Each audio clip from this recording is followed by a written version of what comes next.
మానవాళికి రక్షకుడు, మనకు కొండంత అండగా నిలిచేవాడు.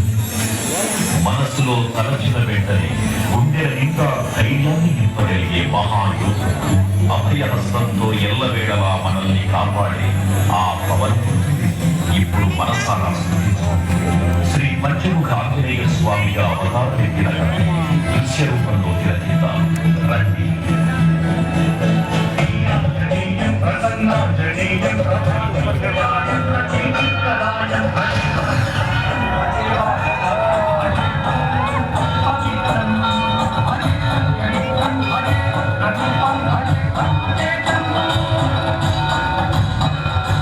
అది రామాయణ మహాయుద్ధం.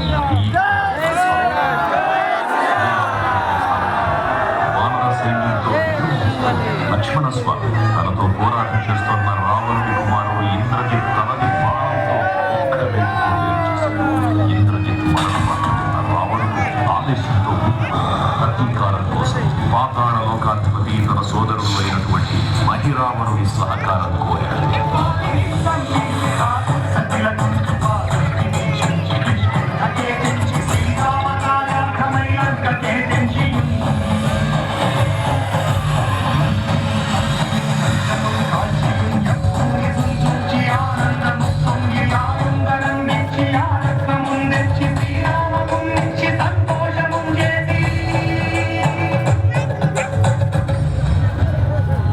తన ప్రభువులను కాపాడుకోవడానికి వాయువేగంతో పాతాళలోకానికి చేరుకున్న ఆంజనేయ స్వామికి సగం మొసలి సగం వానర రూపంలో ఉన్న వింత జీవి ముఖద్వారం వద్ద కాపలా కాస్తూ కనిపిస్తుంది.